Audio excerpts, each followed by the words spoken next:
Omolara's quest to lift a devastating family curse takes a dramatic turn when she discovers the key to breaking it lies with Adonis' descendants. Scattered across the land, battling through treacherous landscape and facing unforeseen dangers, she finally finds Yetunde, the last hope for redemption. Together they embark on a majestic journey to a sacred grove, where an ancient ritual holds the promise of salvation. As the ritual unfolds, they confront the powerful spirit of Adonis, whose final judgment could determine the fate of Omolara's family forever. Will their courage be enough to bring peace and break the circle of sorrow? Well, let's sit back and relax to enjoy the beautiful tales together. Once upon a time, Omolara, the richest woman in Ikire, lived in a grand mansion at the edge of the village. Her wealth came from her late husband, a successful trader. Despite her riches, Omolara carried a heavy burden, a family curse that brought sorrow to her descendants. Omolara sat in her spacious living room, gazing at the portrait of her husband. The house was filled with beautiful furniture and artifacts from distant lands. But the beauty of her home could not hide the emptiness she felt inside.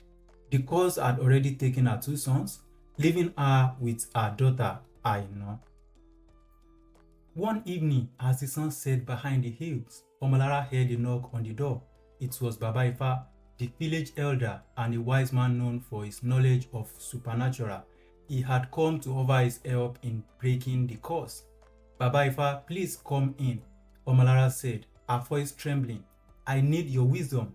Baba Ifa sat down, his eyes filled with compassion. Omolara, I have seen the pain this curse has brought to you. The curse was placed on your family generations ago by a woman named Adoni. She was wronged by your ancestor. In her anger, she cursed your family. Omolara's heart sank. She had heard stories of Adoni, but she never imagined the curse was real. Is there any way to break it, Baba Ifa? The curse can be broken, but it will not be easy, Baba Ifa replied. You must find Adonis' descendants and seek their forgiveness. Only then can the curse be lifted. Omolara knew this would be a very difficult journey. Adonis' descendants were scattered across the land, and some might not even know their ancestors' stories. But she was determined to save her daughter from the same fate that had befallen her sons. The next morning, Omolara prepared for her journey. She packed a small bag with essentials and set out on foot.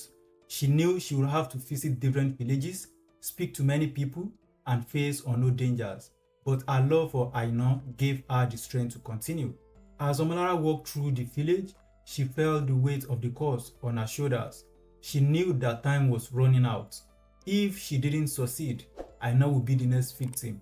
With every step, her resolve grew stronger.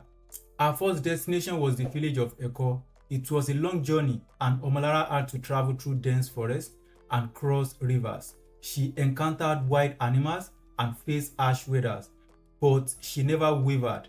Her thoughts were always on Aina and the hope of breaking the curse. When Omolara arrived in Eko, she was greeted by the village chief, Olumide. She explained her mission, and Olumide agreed to help. He called a meeting of the elders, and they began to search for any information about Adonis' descendants. Days turned into weeks, and Omolara grew weary. But one evening, an elder named Femi approached her with news. Omolara, we have found a woman named Yetunde. She is a descendant of Adoni and lives in the nearby village of Ife. Omolara's heart raised with hope. She thanked Femi and set out for Ife the next morning. The journey was challenging, but Omolara was fueled by the possibility of finally ending the curse. When Omolara arrived in Ife, she found Yetunde's home. She knocked on the door, and a kind-looking woman opened it. Are you Yetunde? Omolara asked, her voice filled with anticipation. Yes, I am Yetunde. How can I help you? The woman replied. Omolara explained her situation. Tears streamed down her face. I beg you, Yetunde, please forgive my family for the wrongs of our ancestor.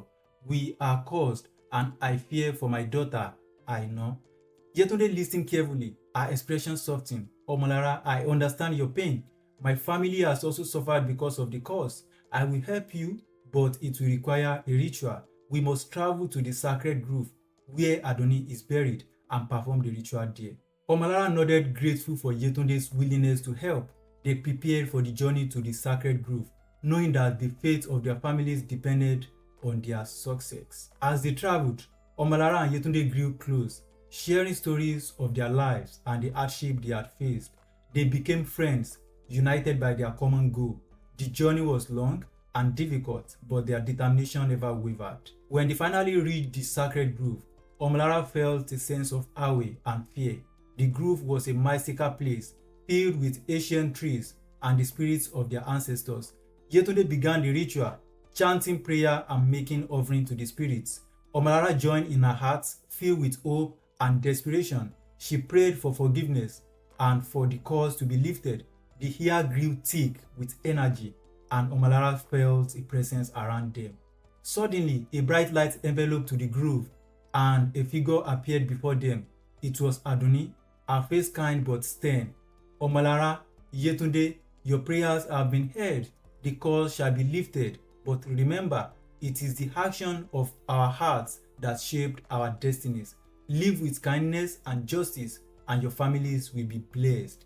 With those words, Adoni vanished, and the grove returned to its peaceful state. Omolara and Yetunde felt a great weight lift from their shoulders. They knew the curse was broken, and their families will no longer suffer. Omolara returned to Ikire. Her heart filled with gratitude. She embraced Aina, knowing that their future was now free from the shadow of the curse. The journey had been long and arduous, but it had brought her close to her ancestor and to a newfound friend in Yetunde. Omolara's wealth could not buy happiness, but her courage and determination had brought peace to her family. She vowed to live by Adoni's words, ensuring the kindness and justice guided her actions. The rich also cry, but through their tears, they can find strength and redemption. Omolara returned to Ikire with a heart lighter than it has been in years. She was eager to share the news of the broken cause with Aina. The villagers gathered around her as she walked through the village, curious about her journey. Omolara stood in the center of the village square, her voice stronger and clear. My friends, the curse that has been plagued my family for generations has been lifted. Thanks to the help of Baba Ifa and Yetunde, we are free. The villagers cheered and Omolara felt a wave of relief wash over her. She spotted Aina in the crowd and ran to embrace her. My dear Aina, we are free, the curse is gone, and we can live our lives without fear. Aina smiled through her tears. Mother, I am so happy. Thank you for your bravery and determination. Life in Ikire slowly returned to normal. Omolara dedicated herself to helping those in need. Inspired by Adoni's word about kindness and justice, she became a beloved figure in the village, known not just for her wealth, but for her generosity and compassion. One day, Omolara received a letter from Yetunde. She had returned to Ife and wanted to visit Ikire. Omolara was thrilled at the prospect of seeing her friend again. She prepared a feast and invited the entire village to celebrate Yetunde's visit. When Yetunde arrived, she was greeted with open arms. The two women hugged tightly, their bonds stronger than ever. Omolara, it is good to see you, Yetunde said with a smile. And you, Yetunde, you have been a true friend, Omolara replied. The feast was a joyous occasion, filled with laughter and music. Omolara and Yetunde shared stories of their journey, and the villagers listened with rapt attention.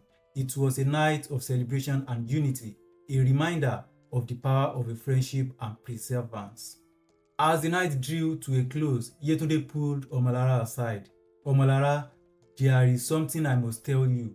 While the curse on our family is broken, I have discovered that Adoni's spirit is still lingering. She seeks complete peace, and there is one final task we must undertake. Omolara's heart skipped a bit. What must we do, Yetunde? We must find the remains of Adoni and give her a proper burial. Only then will her spirits find rest, Yetunde explained. Omolara nodded, her resolve unwavering. Then that is what we must do. We owe it to Adoni and to our families. The next morning, Omolara and Yetunde set out once more. This time, their journey would take them to the ancient burial grounds of the ancestors. They traveled through dense forests and climbed steep hills, guided by the wisdom of the elders. and the strength of their friendship. When they reached the burial grounds, they were met by a group of elders who had been expecting them. The elders performed the sacred rituals, calling upon the spirits to guide them to Adonis' resting place.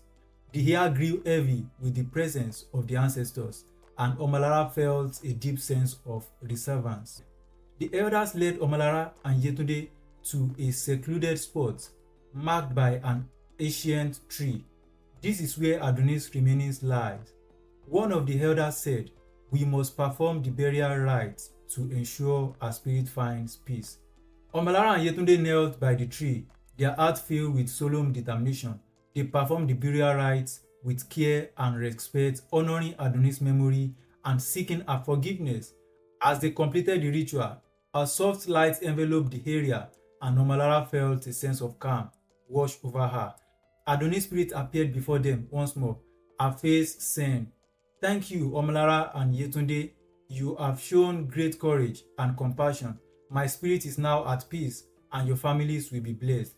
With those words, Adonis' spirit faded away, leaving a sense of tranquility in her wake. Omolara and Yetunde stood in silence, feeling the weight of their journey lift from their shoulders. They returned to Ikire, their hearts full of gratitude and peace. The village welcomed them back with open arms, and Omolara knew that they had truly broken the curse that had plagued their families for generations. Omolara continued to live her life with kindness and justice, honoring Adonis' legacies and ensuring that her family's future was filled with love and prosperity. The story doesn't end here. Let's find out what happened after the ritual and Adonis' proper burial in the next episode. Thank you so much for watching, and please do not forget to subscribe to my YouTube channel. If you enjoyed this story, give it a thumb up, comment and share. Thanks and God bless.